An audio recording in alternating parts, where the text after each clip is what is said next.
Yes बच्चे, next है आपका इंस्ट्रूमेंट दैट इज़ CRR। ठीक है, CRR और SLR के साथ भी जो इन्फ्लेशन है और डिफ्लेशन को हम कर्व कर सकते हैं। ओके, और अगेन वही पहले क्या हम लिखेंगे, डेफिनेशन। ठीक है, डेफिनेशन क्या है CRR की, कैश रिजर्व रेशो की। Cash reserve ratio refers to the ratio between cash reserve of the commercial bank with the RBI and their demand deposit. This is fixed by the central bank and is varied from time to time to regulate the supply of money in the economy. समझ में आ गया?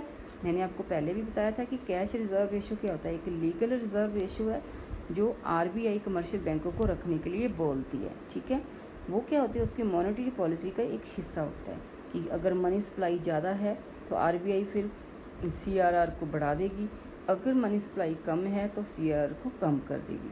ठीक है, तो first we have to write the definition, उसके बाद हम आ जाएंगे माइंड मैप में। अब अगर बहुत सिंपल है जी, राइज इन CRR, अगर कैश रिजर्व रेशो बैंक ने RBI ने बढ़ा दी है तो क्या होगा, फॉल इन क्रेडिट मल्टीप्लायर, क्योंकि हमने मल्टीप्लायर का क्या फॉर्मूला था, 1/CRR इंटू कैश रिजर्व, यही था ना। अब कैश रिजर्व हम यहाँ पे नहीं लेंगे, हम सिर्फ करेंगे आपका CRR। ठीक है, 1/CRR या 1/RR। तो जो क्रेडिट मल्टीप्लायर है वो आपका कम होगा, क्योंकि जब CRR ज़्यादा होगा तो बैंकों को ज़्यादा पैसा रखना पड़ेगा अपने पास, कैश रिजर्व ज़्यादा रखना पड़ेगा। जब क्रेडिट मल्टीप्लायर कम होगा बच्चे तो क्रेडिट क्रिएशन कम होगा। ओके, क्रेडिट क्रिएशन कम होगा तो सप्लाई ऑफ मनी इकॉनमी के अंदर कम होगी। अगर ये कम होगी तो लोगों के पास पैसा कम होगा, डिमांड कम होगी, परचेजिंग पावर कम होगी, तो जो इन्फ्लेशन है वो कंट्रोल में आ जाएगा। ठीक है, और दूसरी ओर अगर हम देखेंगे कि अगर जो CRR है वो कम हो जाता है, अगर CRR आपका कम हो जाएगा बच्चे, तो हमें ज़्यादा पैसा मिलेगा ना, तो हम क्या करेंगे, जो क्रेडिट मल्टीप्लायर है हम ज़्यादा कर सकते हैं। ठीक है, हम ज़्यादा उसको लोन में दे सकते हैं लोगों को। ओके, जब हम ज़्यादा देंगे तो क्या होगा, अब जितना लोन हम ज़्यादा देंगे उतनी मनी सप्लाई ज़्यादा बढ़ेगी इकोनॉमी के अंदर, जब वो बढ़ेगी तो परचेजिंग पावर बढ़ेगी, डिमांड बढ़ेगी, और जो आपकी डिफ्लेशन की प्रॉब्लम है उसको क्या हो जाएगा, हम कंट्रोल कर सकते हैं। तो in this way CRR is helpful for the solution of inflation as well as deflation. Okay, now we go for SLR. SLR मतलब statutory liquidity ratio, and first of all we have to give the definition. Definition तो आपको सबको आनी चाहिए, मैं live session में आपसे इनकी डेफिनेशन पूछूंगी भी। Okay, this refers to the ratio between liquid assets of the commercial banks and their total deposit which they are legally required to maintain on daily basis.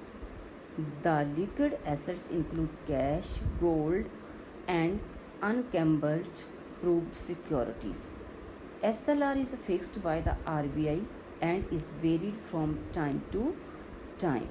Okay, हमने CRR की पहले बात करी थी, तो मैंने बताया था ना कि एट प्रेजेंट CRR कितना 3%, और ये कितना है 18.75% आई थिंक, नियर बाई ऐसे ही है। अब SLR की डेफिनेशन होगी। SLR क्या है बच्चे, ये भी RBI ही इसको फिक्स करता है, और ये भी लीगल रिजर्व रेशो का एक हिस्सा है। अब बैंकों के पास कभी गोल्ड होता है, कैश भी होता है, गोल्ड भी होता है, और सिक्योरिटीज़ भी होती है। ठीक है, तो जितना उनके पास कैश रिजर्व होता है तो उसका कुछ हिस्सा जो गोल्ड, कैश, सिक्योरिटीज़ का उनको अपने पास फिक्स रखना पड़ता है। ओके, अब ये इन्फ्लेशन को कैसे कंट्रोल करता है, राइज इन SLR। अगर आपका स्टैट्यूटरी लिक्विडिटी रेशियो बढ़ा देता है RBI तो क्या होगा, जो बैंकों के जो लिक्विड एसेट्स है वो बढ़ेंगे कमर्शियल बैंकों के पास, क्योंकि अगर SLR बढ़ा देगा कि हाँ ज़्यादा रखना है तो उनको जो गोल्ड है, सिक्योरिटीज़ है, कैश है, उसकी मात्रा को बढ़ाना पड़ेगा, मतलब लिक्विड एसेट बैंकों के पास ज़्यादा होंगे। जब ज़्यादा होंगे तो क्या होगा, fall in funds available for CRR, क्योंकि ज़्यादा हिस्सा तो हम SLR के लिए रख देंगे, तो अब CRR का जो कैश डिपॉजिट रेशियो है वो कम हो जाएगा। जब कम होगा तो बैंकों के पास पैसा कम बचेगा बच्चे, ठीक है ना। जब पैसा कम बचेगा तो क्रेडिटेशन कम होगा, मनी सप्लाई कम होगी, और उस प्रकार हम इन्फ्लेशन को कंट्रोल कर सकते हैं, ठीक है। और दूसरी ओर अगर आपका SLR फॉल कर जाता है, कम हो जाता है, जैसे ही कम हो जाएगा तो जो आपके लिक्विड एसिड है बच्चे वो भी फॉल करेंगे, ठीक है ना, क्योंकि वो कम ही मात्रा में रखना पड़ेगा। जब ऐसा होगा तो उनके पास ज़्यादा फंड बचेंगे ना। Rise in funds available for CRR, cash deposit ratio के लिए, कैश रिजर्व रेशो के लिए जो फंड है वो ज़्यादा बचेंगे। जब ज़्यादा बचेंगे तो उनके पास पैसा होगा, लिक्विडिटी ज़्यादा होगी, ठीक है। फिर क्रेडिट क्रिएशन आपका ज़्यादा होगा। जब ज़्यादा होगा तो जहाँ पे क्या लिख देंगे हम, राइज, तो मनी सप्लाई आपकी बढ़ेगी, परचेजिंग पावर बढ़ेगी, डिमांड बढ़ेगी, और जो डिफ्लेशन की प्रॉब्लम है वो कंट्रोल में आएगी।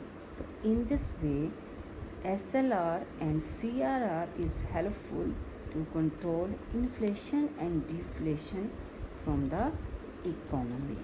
So these are the quantitative instruments to control money supply in the economy by the Central Bank of India or Reserve Bank of India, ठीक है। तो 6 आपके क्वांटिटेटिव ये मेथड है, इंस्ट्रूमेंट है, and these are very very important.